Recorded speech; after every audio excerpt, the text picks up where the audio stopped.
Greetings. This is the love tutorial with David Mlangeni. I would want to share with you on the subject how to choose a life partner.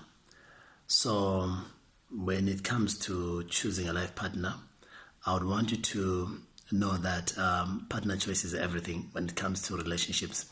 Just like when you're picking shoes. If you're picking shoes to go and jog and shoes to use maybe in a very formal setting, like you're going to an office, you're an attorney, you can go to work wearing soccer boots. Now, I would want to share with you on key things that I feel will help you when it comes to choosing a life partner. The first thing that I want you to consider is what I call clarity of intentions. Clarity of intention. So on clarity of intentions, what I mean is these two elements that I want to look at. Sometimes you can get into a love relationship for the reasons of companionship only. No intention to marry, but you just want to have somebody that you live with. For example, let's say you've gone through, let's say, two divorces and you're not ready for a third marriage. You can get in a relationship for companionship, not necessarily to marry. Then number two, you can get into a relationship for marriage. So whatever choice whatever intention you have, I want to give you the following things that are very key when it comes to choosing. So the next thing after clarity of intention is qualities and preferences checklist. That's number two. Qualities and preferences checklist. It is very important that you list a set of qualities and preferences that you have of someone that you want. Now, I'll give you just a few. For example, you can consider looks, outer beauty. You can consider character. This is inner beauty. You can consider the personality of a person. It's important what kind of a person you get in love with. You can also maybe consider someone because of sex appeal, your sexual attractiveness to the person. The other thing, you can pick a person based on their philosophy of life. What is it that they believe about life? And then the other thing that you can consider, it could be maybe financial matters. You get what I'm saying? Is the person capacitated enough to give you a lifestyle that you wish for? I mean, your money and their money together, can you have a life that you desire? So that's the second thing. Have a qualities and preferences checklist. I don't know what your qualities are. I just gave you a generic list. Now, number three thing that is very important. From your list of qualities, it is important that you decide your fixed factors versus your variable factors. Your fixed versus your variable factors. Fixed factors, these are qualities or preferences that you are not flexible on. I call them non-negotiables. So when you're choosing, you must know that for me, maybe I may compromise on looks, but I won't compromise when it comes maybe to sex appeal, or when it comes to one's philosophy of life or beliefs. You get the sense? So I would want you to, from your checklist, check which ones are things that you can compromise on, and what are things that are variable which you can compromise on, because sometimes it's difficult to get a perfect match. So you have to be flexible at some point. Then number four element, which is very important, that I want you to take note of, what I call awareness of the wrong foundations of love, awareness of the wrong foundations of life. I'll mention just a few things that people do which are not good foundations for a love relationship or life partner. Now, for example, marrying to correct a mistake, that's a wrong reason.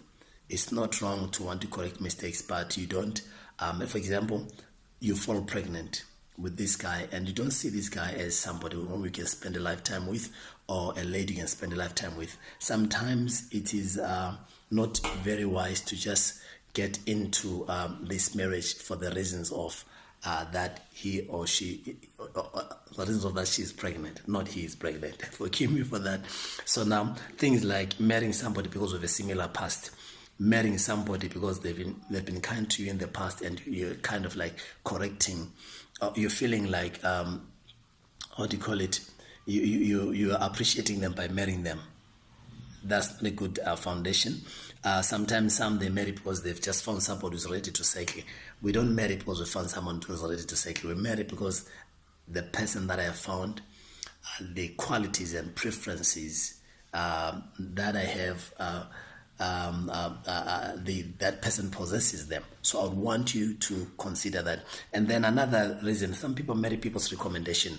Someone is liked by your sister or your parents or by your pastor or so on. You don't just necessarily need to marry them when you don't feel them in your heart. Then another reason could be you're just looking for anyone who is opposite your ex-lover.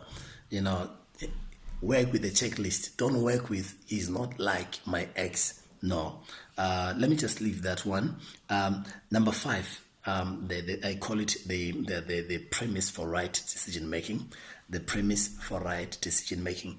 This is a list of things that I would want you to consider before you finalize on your choice. Number 1, there's what I call the big picture consideration. Does your partnership with this new person enhance your future plans? How does you being in love with this person affect your future plans? Consider that, the big picture. Number 2, the good neighbor consideration. You being involved or being in love with this person, how does it affect your children, your parents, your business partners, those around you? How does your decision to be with this person affect those close to you? It matters. Then number 3, right timing consideration. Sometimes maybe you're still bleeding from a previous relationship. Consider the time. Sometimes it might not be the best time to get into the next relationship because you're still mourning or you still haven't healed from the past hurts. Now the other thing is affordability consideration. Sometimes you want this guy, maybe he has 5 kids already with different women. If you're marrying this guy, you need to understand you still have to look at the other responsibilities that he has and accept him as he is. So don't come in and begin to judge him a lot or whatever.